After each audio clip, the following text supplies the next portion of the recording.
Israel के PM Benjamin Netanyahu ने दावा किया है कि अक्टूबर में ईरान पर किए गए इजराइल के हवाई हमले में तेहरान के परमाणु कार्यक्रम का एक महत्वपूर्ण हिस्सा नष्ट हो गया। नेतन्याहू ने कहा कि इजरायली फोर्स ने इस हमले के दौरान ईरान के परमाणु हथियार प्राप्त करने की संभावनाओं को झटका दिया और साथ ही ईरान के मिसाइल कार्यक्रम को भी बड़ा नुकसान पहुंचाया है।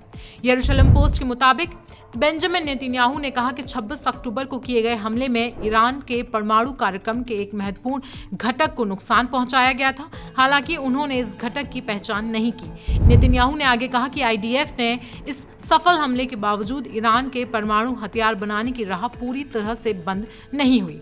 26 अक्टूबर को इजरायली लड़ाकू विमानों ने ईरान के सैन्य ठिकानों पर हमला किया था, जो कुछ हफ्ते पहले ईरान द्वारा इजरायल पर दागी गई 200 बैलिस्टिक मिसाइलों के जवाब में किया गया था।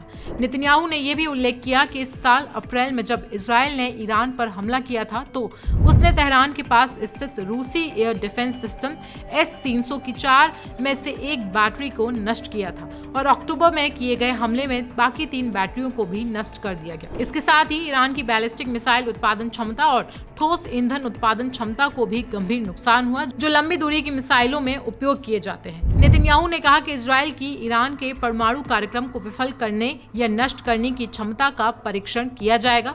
उन्होंने चेतावनी दी, अगर हम ईरान के परमाणु कार्यक्रम पर ध्यान नहीं देंगे तो अन्य सभी समस्याएं फिर से पैदा हो जाएंगी। ईरान के प्रतिनिधि फिर से हथियारों से लैस होकर इजरायल पर हमला कर सकेंगे। 7 अक्टूबर जैसी घटनाओं को रोकने का एकमात्र तरीका ईरान के परमाणु कार्यक्रम को रोकना है, इसलिए हमें इसे नष्ट करने के लिए प्रतिबद्ध होना पड़ा।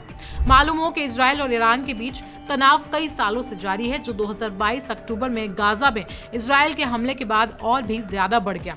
दोनों देश एक दूसरे पर लगातार आक्रामक बयानबाजी कर रहे हैं और पिछले 9 महीनों में एक दूसरे पर मिसाइल और हवाई हमले भी कर चुके हैं, जिसके बाद दोनों देशों के बीच अभी भी तनावपूर्ण स्थिति बनी हुई है। तो नेतन्याहू के इस बहुत बड़े खुलासे पर आपकी राय क्या है, हमें कमेंट सेक्शन में जरूर बताएं। साथ ही साथ देश और दुनिया की बाकी खबरों के लिए बने रहें जनसत्ता के साथ।